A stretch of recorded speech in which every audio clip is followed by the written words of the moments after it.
নমস্কার বন্ধুরা, আমি তুলি, আমার চ্যানেলে স্বাগত। নিরামিষ আলু কুমড়োর তরকারি বানাবো।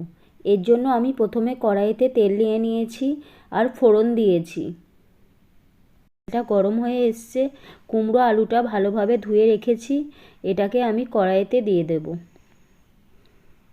তেলের মধ্যে কুমড়োটা ভালোভাবে আমি ভেজে নিচ্ছি, লাল লালভাবে 5-6 মিনিট আমি ভেজে নেব।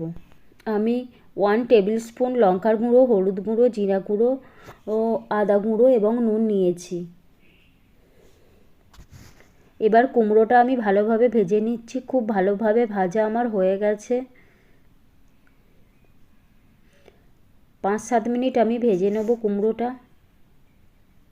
কুমড়োটা ভাজা আমার হয়ে গেছে। এবার আমি এই মশলাটাকে জল দিয়ে মিশিয়ে সেটাকে কড়াইতে ঢেলে আমি 5-7 মিনিট কষিয়ে নেব।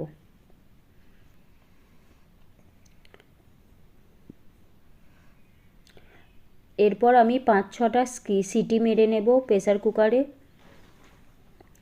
কুকারে সিটি আমার মারা হয়ে গেছে। এবার আমি এটা কড়াইতে ঢেলে নেব। চিনি আর গোলমরিচ আমি অ্যাড করব। চিনি আর গোলমরিচ আমি অ্যাড করছি। চিনি গোলমরিচ আমার অ্যাড করা হয়ে গেছে। দেখুন কুমড়োটা থেকে তেল ছেড়ে দিয়েছে। আমার এই রেসিপিটা, এবার আমি এটাকে সার্ভ করে দিচ্ছি।